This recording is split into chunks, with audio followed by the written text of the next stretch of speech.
আসসালামু আলাইকুম প্রিয় সপ্তম শ্রেণীর শিক্ষার্থীবৃন্দ, আশা করি সবাই ভালো আছো। অনুশীলনী 1.2 এর নতুন ক্লাসে তোমাদের সবাইকে স্বাগত। আমরা ইতিমধ্যে এই অধ্যায়ের প্রথম সৃজনশীলটি শেষ করেছি এবং আজকে আমরা দ্বিতীয় সৃজনশীলটি করব। তো চলো শুরু করা যাক।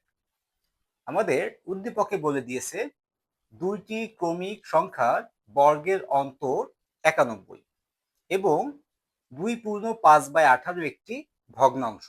ওকে, আমরা দুইটা তথ্য এখান থেকে পেয়ে গেলাম, যে একটা তথ্য হচ্ছে দুটি ক্রমিক সংখ্যার বর্গের অন্তর দেওয়া আছে এবং একটা ভগ্নাংশ দেওয়া আছে।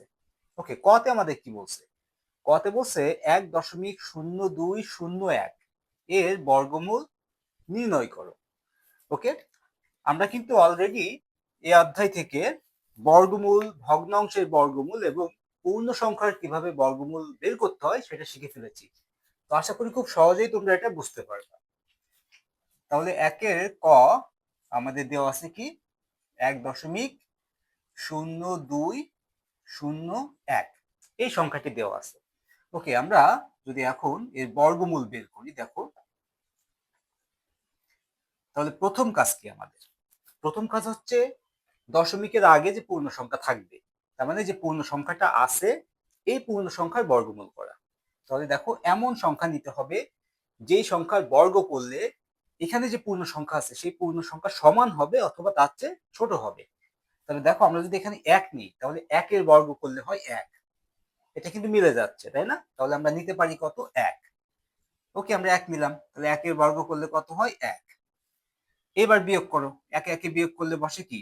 0, তাই না? ওকে, এখন 0 তো বসতে পারবে না, কারণ এরপরে আরো সংখ্যা আছে। এরপরে কাজ কি? আমার জোড়ায় জোড়ায়, আমরা জানি যে বর্গমূলের ক্ষেত্রে জোড়ায় জোড়ায় সংখ্যা নামবে। তাহলে এক জোড়া সংখ্যা যদি আমি নামাই এখান থেকে, তাহলে দেখো নামবে কি? 0, 2। আশা করি এই পর্যন্ত তোমরা বুঝতে পেরেছো। এখন দেখো এই যে 0, 2 এই সংখ্যাটা আমরা নামালাম, এই জোড়া সংখ্যা, এটা কিসের পরে ছিল? দশমিকের পরে ছিল। তাহলে আমরা কিন্তু দশমিকের আগে দেইনি। এই দশমিকটা তাহলে কোথায় দিতে হবে? এই জায়গা দিতে হবে। আশা করি বুঝতে পেরেছো তোমরা বিষয়টা, যে যখন আমরা দশমিকের পরে সংখ্যা নামাবো এক জোড়া সংখ্যা, তখন এই দশমিকটা চলে যাবে কোথায়? এখানে চলে যাবে। ওকে, তাহলে ফার্স্ট স্টেজ শেষ। এরপরে আমার কাজ কি? এখানে যে সংখ্যাটা ছিল তার ডাবল হবে এখানে। তাহলে এখানে ছিল 1, তার ডাবল কত হচ্ছে? 2। ওকে, এখন দেখো আমি এখানে যে সংখ্যাটি নিব সেই সংখ্যাটি এখানেও হবে এবং এর সাথে এই পুরো সংখ্যার গুণ করে এখানে গুণফল বসাতে হবে। এখানে 0, 2 মানে কি? শুধু 2, কারণ পূর্ণ সংখ্যার আগে শূন্যের কোনো দাম নাই। তাহলে দেখো অলরেডি কিন্তু 2 আছেই। মিনিমাম এখানে যদি আমি 1 নিছে, তাহলে এখানে কত হচ্ছে দেখো তো? 21 হয়ে যাচ্ছে। তো 21 এর সাথে 1 গুণ করলে 21, এখানে আছে শুধু 2। আশা করি বুঝতে পেরেছো। তাহলে কিন্তু এটা ভাগ করা যাচ্ছে না, এটা ছোট হয়েছে। তাহলে এক জোড়া সংখ্যা আমি নামাইছি, তারপরেও আমি বর্গমূল করতে পারতেছি না, ভাগ করতে পারতেছি না। তখন আমার কাজ কি? আর এক জোড়া সংখ্যা নামানো। দেখো আরো এক জোড়া সংখ্যা আছে, এটা কি? 0, 1। এই শূন্যটা আমরা মুছে দিলাম, কারণ পূর্ণ সংখ্যার আগে শূন্যের কোনো দাম নেই। দেখো এক জোড়া সংখ্যা আমরা নামাইছি, সে এমনিতেই পেত এক জোড়া সংখ্যা, কিন্তু তারপরে ভাগ করা যাচ্ছে না। অতিরিক্ত আরো এক জোড়া সংখ্যা আমরা নামাইছি এখানে। এই যে অতিরিক্ত আরো একটা সংখ্যা নামালাম, এর জন্য এখানে একটা শূন্য হবে এবং এখানেও একটা শূন্য হবে। আশা করি বুঝতে পেরেছো। এখন দেখো এখানে যে সংখ্যাটি নিব সেই সংখ্যাটি এখানেও হবে এবং এই দুটি সংখ্যার গুণফল হবে এখানে। এই গুণফলটা হয় 201 হবে, না হলে 201 এর চেয়ে ছোট হবে। তাহলে দেখো এখানে যদি আমি 1 নিই, তাহলে এখানে কত হচ্ছে দেখো তো? 201 হয়ে যাচ্ছে, কারণ এখানেও 1 হবে। যে 201 এর সাথে 1 গুণ করলে কত হয়? 201 মিলে যাচ্ছে। তাহলে এখানে আমরা নিতে পারি কত? 1। তাহলে এখানেও 1 হচ্ছে। 201 এর সাথে 1 গুণ করো, তাহলে 201। তাহলে কি মিলে গেল? আমরা অ্যান্সার কত পেলাম? 1.01। তাহলে আমরা লিখতে পারি যে অতএব 1.0201 এর বর্গমূল 1.01। আশা করি বুঝতে পেরেছো তোমরা। ওকে, এখন আমরা খ নম্বরটি দেখি। খ নম্বর আমাদের কি বলছে দেখো? বলছে বড় সংখ্যাটিকে ক ধরে। তার মানে এখানে আমাদের যে বলে দিছিল যে দুটি ক্রমিক সংখ্যার বর্গের অন্তর 91, এখানে দুটি ক্রমিক সংখ্যা, তার মানে একটা সংখ্যা ছোট একটা সংখ্যা বড়, তাই না? ক্রমিক সংখ্যা কি? পরপর সংখ্যাগুলোকে বলা হয় ক্রমিক সংখ্যা। ধরো একটা সংখ্যা যদি 1 হয় তাহলে এর পরের ক্রমিক সংখ্যাটি কি হবে? 2। তারপরের ক্রমিক সংখ্যাটি কি হবে? 3। তারপরেরটি কি হবে? 4। তাহলে এরকম যে কোনো দুইটি ক্রমিক সংখ্যার বর্গের অন্তর 91। তাহলে সেখানে একটা সংখ্যা বড় হবে, একটা সংখ্যা ছোট হবে। এখানে বলে দিয়েছে যে বড় সংখ্যাটিকে ক ধরে সংখ্যা দুটি নির্ণয় করো। মানে এই যে এখানে ক্রমিক সংখ্যার মধ্যে দুটি সংখ্যা আছে, এই বড় সংখ্যাটিকে আমরা ধরবো কি ক, আরেকটা সংখ্যা আছে সেটাকে ওই কর মাধ্যমে ধরতে হবে, ধরে আমার এখান থেকে সংখ্যা দুটি নির্ণয় করতে হবে। তাহলে আমরা লিখতে পারি কি খতে? খতে আমরা লিখতে পারি যে ধরি বা দেওয়া আছে, যেটাই বলে না কারণ, কারণ খ ধরে এটা তো বলেই দিয়েছে তারা, তাহলে দেওয়া আছেও লিখতে পারো অথবা ধরি লিখতে পারি যে বড় সংখ্যাটি ক। তাহলে দুটি ক্রমিক সংখ্যা ধরো একটা 1 আর একটা 2, একটা যদি 2 হয় তারপরেরটা হবে 3, একটা যদি 3 হয় তারপরেরটা হবে 4। এখন যদি আমি বলি যে দুটি ক্রমিক সংখ্যা 3 আর 4 ধরো, 3 বলিনি, আমি বলে দিছি কি দুটি ক্রমিক সংখ্যা আছে তার বড়টা হচ্ছে 4, ছোটটা কত বলো তো? 3 হবে। কিভাবে বুঝলাম? যেটা বলে দেবে বড় তার থেকে এক কম হবে। আবার এখানে ধরো বলছে দুটি ক্রমিক সংখ্যা আছে যার বড়টা হবে 3, তাহলে ছোটটা কত? তার আগের সংখ্যা, তার মানে 2, মানে 3 থেকে 1 বিয়োগ করলেই 2 পাচ্ছি। এই থটটা আমরা এখানে কাজে লাগাবো। সেটা কি? বড় সংখ্যাটি বলে দিয়েছে ক, তাহলে ছোট সংখ্যাটি কি হবে? ক থেকে 1 কম মানে কর আগের সংখ্যাটি, তাহলে ক মাইনাস 1। এটাই আমরা এখন লিখব যে বড় সংখ্যাটি যেহেতু ক, তাহলে অতএব ছোট সংখ্যাটি ক মাইনাস 1। আশা করি এই থটটা তোমরা বুঝতে পেরেছো। এখন দেখো, এখন আমাদের কি ছিল বলা? দুটি ক্রমিক সংখ্যা আমরা পেয়ে গেছি, এদের বর্গের অন্তর, মানে এই দুটি সংখ্যাকে বর্গ করতে হবে, বর্গ করে অন্তর মানে কি বিয়োগ করতে হবে, এই দুটি সংখ্যার বর্গের অন্তর হবে 91। তাহলে দেখো তো আমরা লিখতে পারি না এইভাবে যে প্রশ্ন মতে ক স্কোয়ার মাইনাস ক মাইনাস 1 স্কোয়ার সমান সমান 91 বা 91। তার মানে আমাদের বলছে দুটি ক্রমিক সংখ্যার বর্গের অন্তর, এই যে একটা ক্রমিক সংখ্যা একটা ক্রমিক সংখ্যা এদের বর্গ করছি, করে সেটা অন্তর করছি, বিয়োগ করছি, সমান সমান কত পাবো? 91। এটা বলেই দিয়েছে এটা। এখন আমাদের জাস্ট কাজ হচ্ছে এটাকে ক্যালকুলেশন করা, আর কিছুই না। তাহলে ক্যালকুলেশন করলে দেখো ক স্কোয়ার মানে ক স্কোয়ার মাইনাস এই ককে ধরো এ আর এককে ধরো বি, তাহলে A minus B whole square, তার মানে A minus B whole square. এর সূত্র আমরা কি জানি? এ স্কোয়ার মাইনাস 2ab প্লাস বি স্কোয়ার, তাই না? তাহলে এর জায়গায় আছে ক, তাহলে লিখতে পারি কি এ স্কোয়ার মাইনাস 2 এ বি কি 1 প্লাস বি স্কোয়ার সমান সমান কত ছিল? 91। ওকে, এবার দেখো ক স্কোয়ার মাইনাস, এটাকে আমরা লিখতে পারি কি ক স্কোয়ার মাইনাস 2 এর সাথে ক গুণ করলে 2 ক, তার সাথে 1 গুণ করলে 2 কর সাথে 1 গুণ করলে 2 কই হয়, তাহলে 2 ক যোগ 1 এর স্কোয়ার করলে হয় 1 সমান সমান 91। ওকে, এখন দেখো কি আছে আমার ক স্কোয়ার মাইনাস, এই মাইনাসটা সকলের সাথে গুণ আকারে আছে, কারণ মাইনাসের পরে আমরা কি ব্র্যাকেট চিহ্ন ব্যবহার করছি, তাহলে এর আগে কোনো চিহ্ন নাই মানে কি প্লাস চিহ্ন আছে। তাহলে দেখো প্লাসে মাইনাসে আমরা কি জানি? মাইনাস, মাইনাসে প্লাসে মাইনাস ক স্কোয়ার, এই মাইনাসের সাথে মাইনাস গুণ করো, তাহলে মাইনাসে মাইনাসে প্লাস 2 ক, এই মাইনাসের সাথে প্লাস গুণ করো, প্লাসে মাইনাসে মাইনাস 1 সমান সমান 91।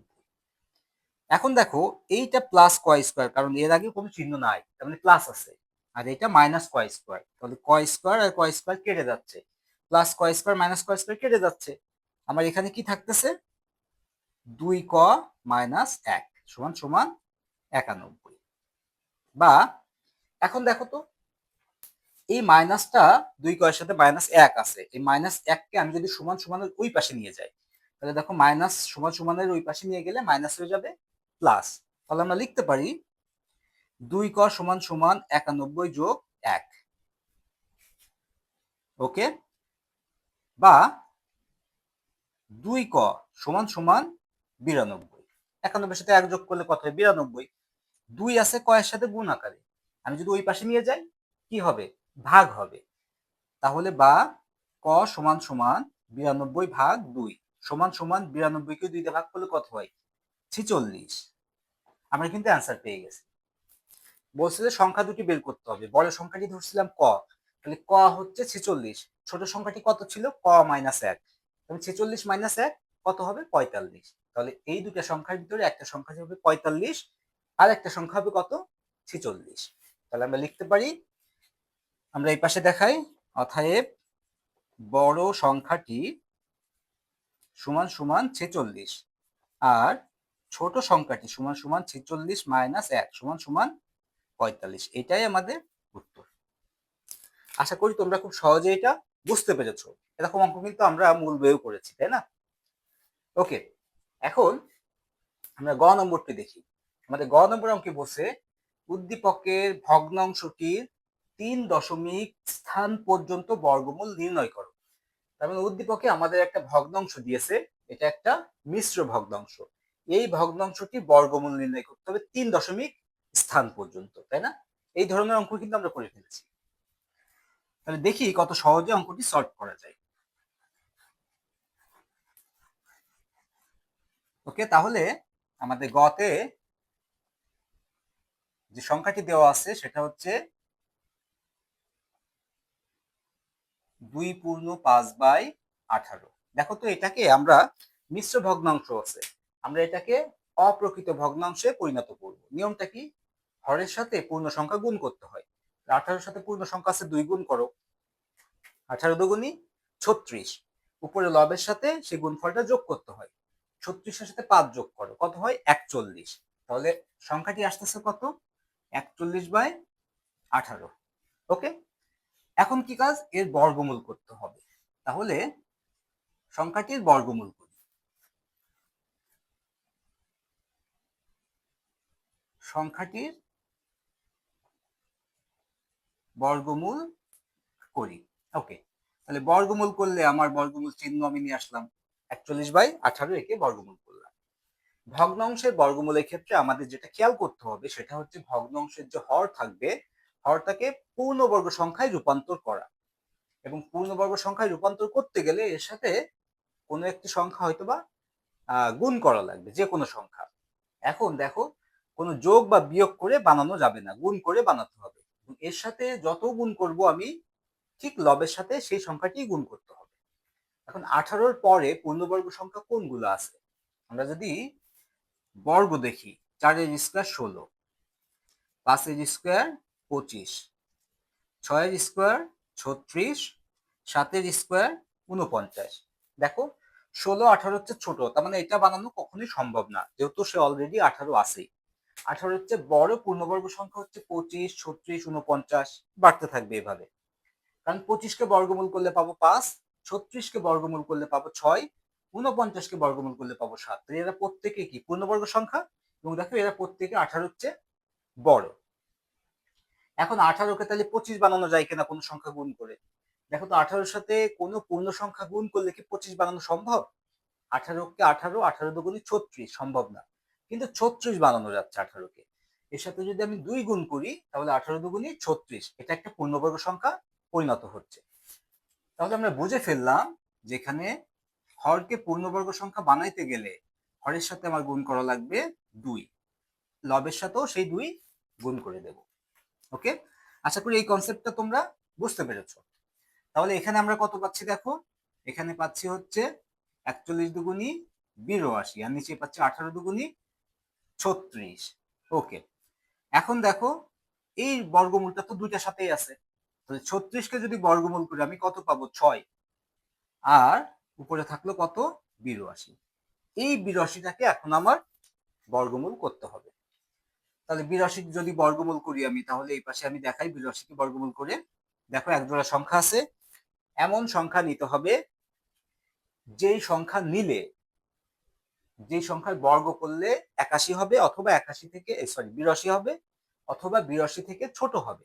আমি দেখো এখানে যদি 9 নিই, 9 স্কয়ার করলে 81, 9 নং 81, তাই না, কাছাকাছি চলে যাচ্ছে। 10 নিলে আবার বেশি হয়ে যাচ্ছে, তাহলে আমি নিতে পারবো কত, ম্যাক্সিমাম 9, 9 নং 81। 82 থেকে 81 বাদ দিয়ে দাও, থাকলো কত? 1। ওকে, এবার এই 9 এখানে কত হবে? ডাবল হয়ে যাবে, তার মানে 18 হয়ে গেল। এখন দেখো তো, এরপরে আর সংখ্যা তো নামাতে হবে। সংখ্যা কি আর আছে 82 পরে? নাই। তাহলে 82 পরে যেহেতু সংখ্যা নাই, তাহলে দশমিক নিতে হবে একটা, কারণ দশমিকের পরে তুমি 1 কোটি সংখ্যা দিলেও যা, আবার শুধু 82 লিখলেও তাই। তার মানে ধরো 82 আছে, এই 82 কে তুমি যদি এইভাবে লেখো 82 দশমিক এরপরে 1 কোটি সংখ্যা দিয়ে দাও, তাহলে কিন্তু সংখ্যাটি 82 থাকবে, এর মানে কোনো পরিবর্তন হবে না, কারণ দশমিকের পরে কোনো সংখ্যা নাই, সব শূন্য। তাহলে জাস্ট 82ও যা, 82 পরে দশমিক দিয়ে 1 কোটি শূন্য দিলেও সেম কথাই থাকবে। এই কনসেপ্টটা আমরা কাজে লাগাবো এখানে। সেটা হচ্ছে 82 পরে ধরো কোনো সংখ্যা নাই, যেহেতু আর আমরা 82 কে আর বাড়াতে পারতেছি না, সংখ্যা নাই। এখন এখানে তো আমার এক জোড়া সংখ্যা নামাতে হবে মিনিমাম, তাহলে এক জোড়া সংখ্যা আমি কোথায় পাবো? সেটা তো নাই। তাহলে আমরা এই দশমিকের যদি কল্পনা করি 82 পরে একটা দশমিক দিয়ে 1 কোটি শূন্য আছে, সেখান থেকে আমি দুটো শূন্য নামাই নিব। এই যে ধরো সেই দুটো শূন্য আমি নামাই নিলাম। এখন এই দুটো শূন্য আমি নামলাম কোথা থেকে? দশমিকের পরের থেকে, তাই না? দশমিক তো ছিল না, তাহলে আমি দশমিক একটা দিয়ে দিলাম। 82 পরে তো দশমিক ছিল না, এই দশমিকটা আমি এখানে দিলাম। আর এই দশমিকের জন্য সে কিন্তু এক জোড়া শূন্য পেল। কারণ আমরা নর্মালি ভাগের ক্ষেত্রে যখন দেখি যে দশমিকের জন্য নর্মাল ভাগে কি পাই, সে 1 পাই, সরি, একটা শূন্য পাই। যদি একটু ক্লিয়ার করে দিই তোমাদের, ধরো আমি 2 কে ভাগ করতেছি, তাই না? 5 কে ভাগ করতেছি 2 দ্বারা, তাহলে এখানে আমি কত নিতে পারি দেখো তো? 2 দুগুণী 4, বিয়োগ করে দাও, 5 থেকে 4 গেলে থাকে 1। 2 যে কি 1 দিয়ে ভাগ করা যায়? কারণ এক তো ছোট 2 এর চেয়ে, তাহলে 2 তো 1 এর মধ্যে যায় না। তখন আমরা করি কি, যখন যায় না তখন একটা দশমিক নিয়ে দশমিকের জন্য কি পাই, একটা শূন্য পাই, তখন কি লিখি 5 দুগুণা 10। তাহলে নর্মাল ভাগের ক্ষেত্রে একটা দশমিকের জন্য একটা শূন্য নামে। আর যখন আমরা বর্গমূল করব, আমরা জানি বর্গমূল সবসময় জোড়ায় জোড়ায় নামে, তাহলে বর্গমূলের জন্য একটা দশমিকের জন্য সে এক জোড়া শূন্য পাবে। তাহলে এই দশমিকের জন্য এক জোড়া শূন্য সে এমনি পেল। আশা করি বুঝতে পেরেছো তোমরা। এখন দেখো, এখন এখানে আমার সংখ্যা নিতে হবে। কি সংখ্যা নিব? ধরো যদি 1 নিই, তাহলে এখানেও 1 নিতে হবে, তাহলে 181 হয়ে গেল। 181 সাথে 1 গুণ করলে 181। আমার এখানে আছে কত? 100। তাহলে এখানে 1 নিলেও সেটা তো 100 চেয়ে বড় হয়ে যাচ্ছে, ভাগ করা যাচ্ছে না, তাহলে আরো দুটো শূন্য নামাতে হবে। ওকে, তাহলে আরো দুইটা শূন্য আমি নামাই নিলাম। এখন দেখো, এক জোড়া শূন্য সে পেত, আরো এক জোড়া শূন্য যে অতিরিক্ত নামালাম, এর জন্য এখানে একটা কি আসবে? শূন্য আসবে, এখানেও একটা শূন্য আসবে। এবার আমার ভাগ করতে হবে। দেখো, এখানে আছে কত? 10,000, এখানে আছে 180, এখানে আমি কত নিতে পারি? যদি 1 নিছে, তাহলে 1 নিলে এখানে কত হবে? 1801। 1801 এর সাথে 1 গুণ করো, তাহলে 1801ই হচ্ছে। অনেক ছোট হয়ে যাচ্ছে, তাই না? আমার এখানে নিতে পারবো কত? 10,000 অথবা 10,000 থেকে ছোট, কাছাকাছি মান নিতে হবে, যেটা সবচেয়ে কাছাকাছি যায় 10,000-এর। তাহলে আমি এখানে যদি 5 নিছে, তোমাদের একটু দেখাই, যদি এখানে 5 নিই, তাহলে এখানেও কত আসতেছে? 5। তাহলে 1805-এর সাথে 5 গুণ হবে, কত হচ্ছে? 1000-এর সাথে 5 গুণ করো, কত হয়? 5,000। এবার এখানে 805, ধরো 800, 800-র সাথে 5 গুণ করো, 5,040, তার মানে 4,000। তাহলে এখানে 1000-এর সাথে 5 গুণ করে পেয়েছিলাম 5,000, 800-র সাথে 5 গুণ করে পেয়েছি 4,000, তাহলে 5,000 9,000 হয়েছে। আর 5-এর সাথে 5 গুণ করলে 25, তাহলে 9,025 পাচ্ছি আমি। ওকে, তাহলে 10,000-এর কাছাকাছি গেছে। এখন যদি আমি 6 নিতাম এখানে, তাহলে কি হতো? 1806-এর সাথে 6 গুণ, তাহলে 1000-এর সাথে 6 গুণ করলে হতো 6,000। 800-র সাথে 6 গুণ করলে 6,048, 6,000 আর 4,800, 10,800, আরো 6 6 36, 10,836, মানে বেশি হয়ে যেত। ম্যাক্সিমাম আমি 5 নিতে পারতেছি, বা 4 নিলে বেশি ছোট হয়ে যাচ্ছে। ওকে, তাহলে 5 যদি নিই, তাহলে এখানে গুণফল করে দিই আমি। তাহলে 5 5 25-এর 5, হাতে 2, 5 শূন্য শূন্য, তাহলে 2 বসে গেল। 5 হাজার 40-এর শূন্য, হাতে 4, 5 হচ্ছে 5 আর 4 9, 9,025। ওকে, এখন আমি বিয়োগ করে ফেলি। দেখো, 5 আছে কত হলে 10 হবে? 5 হলে হাতে 1, 2 আর 1 3, 3 আছে কত হলে 10 হবে? 7 হলে হাতে 1, 1 আছে কত হলে 10 হবে? 9 হলে হাতে 1, 9 আর 1 10, 10 এ 10 মিলে গেলে শূন্য বসে না, বিয়োগ করে কত পেলাম আমি? 975। ওকে, এরপরে কাজ কি আমার? এইটা ডাবল হবে এখানে, এখানে কত ছিল দেখো তো, 5 × 2 = 0, হাতে 1, শূন্য ডাবল করলে তাহলে 10 বসে গেল, 9 × 2 = 18। তাহলে এখানে 905 ডাবল কত হয়, 1810। এখন দেখো এখানে অলরেডি 1810 আসছে, এখানে মিনিমাম যদি 1 নিই তাহলে আরো বড় হয়ে যাচ্ছে না, 18,101 হয়ে যাচ্ছে। আর এখানে আছে অনলি 975, তাহলে 18,101 কে তো 975 ভাগ করা যায় না, কারণ এটা তো ছোট, তাই না? তাহলে কি করতে হবে, এখানে পদাধিকার বলে সে এমনিতেই দুইটা শূন্য পাবে যখন ভাগ যাবে না, তাহলে এমনিতে সে দুটো শূন্য পেলো। এখন দেখো এটা কত হয়ে গেল, 97,500। তাহলে এখানে আমি কত নিতে পারি, এখানে যদি আমি 1 নিই সে, তাহলে এখানেও 1 হবে। তাহলে 18,101 এর সাথে 1 গুণ করলে 18,101, আমার তো লাগবে 97,500 বা এর কাছাকাছি মান। তাহলে আমি কত নিতে পারি, 1 নিলে তো অনেক ছোট হয়ে যাচ্ছে, তাই না? তাহলে দেখো এখানে ধরে ধরে ধরতে হবে মান 3, 4, 5, 6 এভাবে। কিন্তু টেকনিকটা কি, এখানে যাই নিব 18,000 সামথিং হবে। 1 নিলে 18,101, 2 নিলে 18,102, 3 নিলে 18,103, 4 নিলে 18,104, 5 নিলে 18,105। ধরো 5 নিলাম, তাহলে 18,105 এর সাথে 5 গুণ করো, তাহলে 18,000, তার মানে 10,000 যোগ 8,000, তাই না? 10,000 এর সাথে 5 যোগ করো, তাহলে কত হয়, 5 10 কে 50,000। ওকে। আর এখানে আছে 8,000, 8,000 এর সাথে 5 যোগ করো, 5 গুণ করো, 5,000 40,000, ওইদিকে 50,000 40 90,000, এই দেখো 97,000 কাছাকাছি চলে আসছে না? তখন কিন্তু আমরা বুঝে ফেললাম যে এখানে 5 নিতে হবে, কারণ 6 নিলে আবার বেশি হয়ে যাবে। তাহলে এখানে যদি আবার 5 নিই আমরা, তাহলে আসতেছে 5, 5 5 25 5, হাতে 2, 5 0 0, তাহলে 2 বসে গেল, 5 ওকে 5, 5 8 40 0, হাতে 4, 5 ওকে 5 আর 4 9।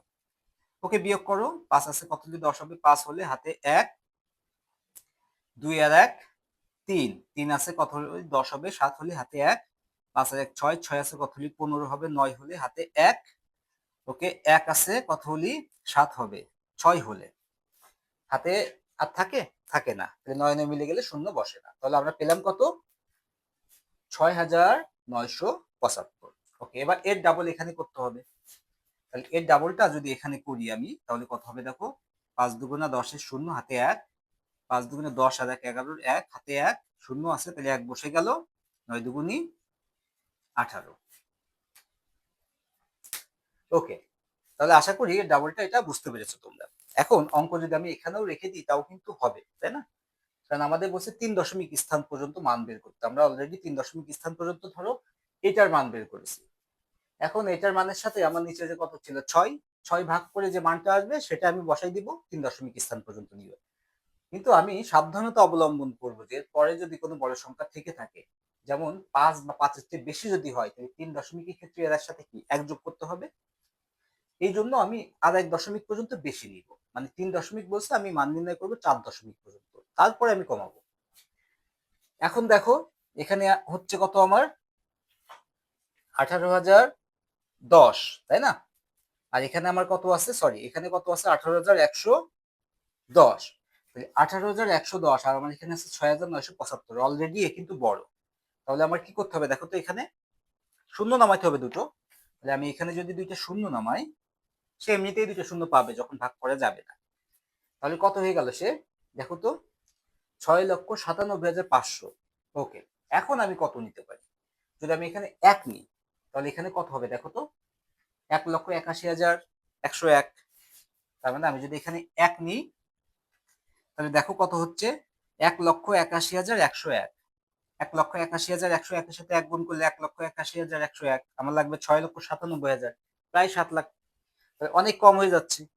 আমি যদি 2 নিই, তাহলে আসতেছে কত, 1,81,102 এর সাথে 2 গুণ, 18 দুগুণ 36, তার মানে 3,60,000 আমার লাগবে আরো বেশি। ওকে, আমি যদি এখন 3 নিই, তাহলে দেখো 1,81,000, তাহলে 1 লক্ষর সাথে 3 গুণ করো, তাহলে 3 লাখ। আর 81,000 এর সাথে 3 গুণ করো, 3 8 24, 2,40,000, 3 আদি 5,40,000, তাই না? তাহলে এই যে কাছাকাছি চলে আসছে না। তুমি বলতে পারো যে এখানে তো প্রায় 7 লাখ লাগবে। এখন আমি যদি এখানে 4 নিই, তাহলে দেখো 1 লক্ষের সাথে 4 গুণ করো, তার মানে 4 নিলে আসবে কত, 1,81,104। 4 এর সাথে 1 লক্ষ গুণ করলে 4 লক্ষ। এবার 8 এর সাথে 4 গুণ করো, 80,000 এর সাথে 4 8 32, 3,20,000, 4 আর 3 7, 7,20,000 অলরেডি হয়ে গেছে। আমার তো 7 লক্ষের কম লাগবে, এই জন্য ম্যাক্সিমাম নিতে পারবো কত, 3। ওকে, এরপরে আমি যদি আর কিছু নাও বসাই, আমি কিন্তু পেয়ে গেছি অলরেডি 4টা মান, তাই না? তবু আমি করে দিই এখানে 3 3 9, 3 0 0, 3 3, 3 3, 3 8 24 4, হাতে 2, 3 3 আর 2 5। ওকে, বিয়োগটা কত হবে তোমরা বাছাই করে নিও, মানে বিয়োগটা আর কোনো ম্যাটার করবে না অঙ্কটার প্রতি, আমাদের যা কাজ সেটা করে ফেলেছি আমরা already। তাহলে আমরা কিন্তু 82 বর্গমূল করলে কত পাবো সেখানে 4 দশমিক স্থান পর্যন্ত মান বের করে দিচ্ছি। এখন আমার কাজ কি, এই যে 82 বর্গমূল যে মানটা পেলাম এই মানটাকে আমি 6 দিয়ে ভাগ করব। ওকে, তাহলে এখন আমি ভাগ করে ফেলি 6 দিয়ে। দেখো, তাহলে 82 বর্গমূল করলে আমি পাইছিলাম কত, 9.0553। একে ভাগ করব কত দিয়ে, 6 দিয়ে। এটাকে আমি একটু আলাদা করি, এটা কিন্তু পরীক্ষা খাতায় তোমাদের দেখাতে হবে, কারণ যেহেতু তোমার এর উপরে 4 মার্কস দিবে, তুমি যদি ক্যালকুলেটরে বসাই দাও এটা, তাহলে কিন্তু ফুল 4 মার্কস তুমি পাবা না। 4 মার্কস দিবে বলেই তোমাকে এটা ক্যালকুলেশন করে দেখাতে হবে।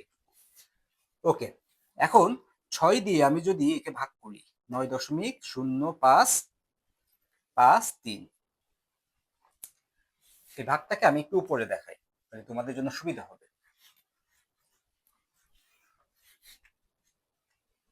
আমাদের ছিল কি 9.0553 ডিভাইডেড বাই 6। ওকে, 6 দিয়ে তুমি এখন 9.0553কে যদি ভাগ করো, 6 9 ভিতরে একবার যায়, তাহলে কত আসতেছে, 6 কে 6, 9 থেকে 6 গেলে থাকে 3।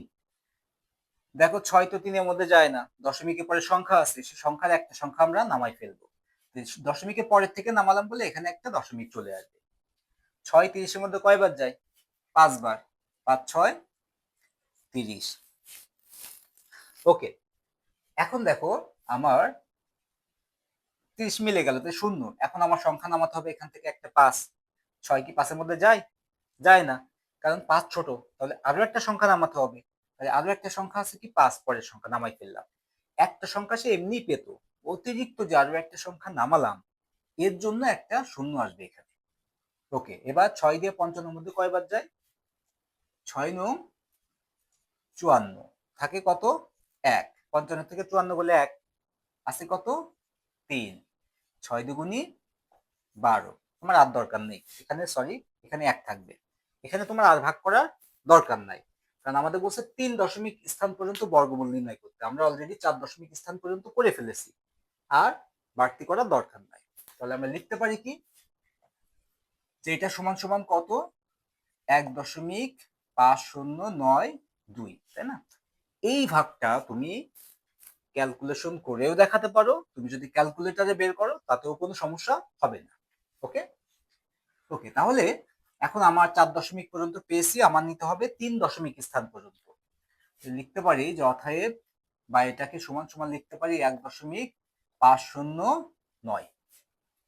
কেন নয়, 2 আসলো না, যেহেতু 3 দশমিক স্থান পর্যন্ত 2 তো আসবে না, কিন্তু 4 দশমিক স্থান পর্যন্ত এই জন্যই নিয়েছি যে এই সংখ্যাটি যদি 5 হতো বা 5 থেকে বড় হতো তখন কিন্তু 9 এর সাথে 1 যোগ হতো, এই জন্য আমরা অতিরিক্ত একটা সংখ্যা নিয়েছি বা 4 দশমিক স্থান পর্যন্ত মান বের করেছি। যেহেতু সংখ্যাটি 5 এর চেয়ে ছোট 2, তাহলে এর সাথে আর কোনো কিছু যোগ হবে না, আমরা অ্যান্সার পেয়ে গেছি 1.509। ওকে, তাহলে আমরা লিখতে পারি কি, যে অতএব নির্ণয় 2 পূর্ণ 5/18 এর বর্গমূল সমান সমান 1.509, এটাই অ্যান্সার। ওকে, আশা করি আজকে যে সৃজনশীলটা আমরা করেছি সেটা তোমরা খুব ভালোভাবে বুঝতে পেরেছো।